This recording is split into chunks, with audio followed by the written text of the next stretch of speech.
Good morning welcome to T news బులెటిన్ల ముందుగా headlines చూద్దాం. తెలంగాణ ప్రయోజనాలే మాకు కేంద్ర బిందువు. బీఆర్ఎస్ పుట్టిందే రాష్ట్ర ప్రజల కోసమన్న కేసీఆర్.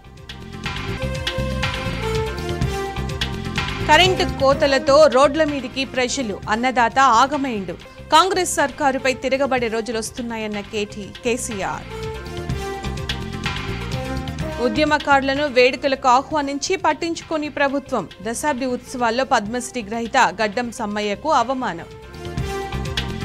సొంత జిల్లాలో సీఎంకు జలక్, పనిచేయని బ్లాక్ మెయిల్ రాజకీయాలు. పాలమూరు స్థానిక సంస్థల ఎమ్మెల్సీ ఎన్నికల్లో బీఆర్ఎస్ విక్టరీ. ప్రభాకర్ రావును కలిసినట్లు రుజువు చేయకుంటే ముక్కు నేలకు రాస్తావా? మంత్రి కోమటిరెడ్డి ఆరోపణలపై హరీష్ రావు సవాల్. ఏపీని తాకిన రుతుపవనాలు 6వ తేదీ తర్వాత తెలంగాణలోకి ప్రవేశం. రాష్ట్రంలో పలు జిల్లాల వర్షం. వాతావరణ శాఖ ఎల్లో అలర్ట్.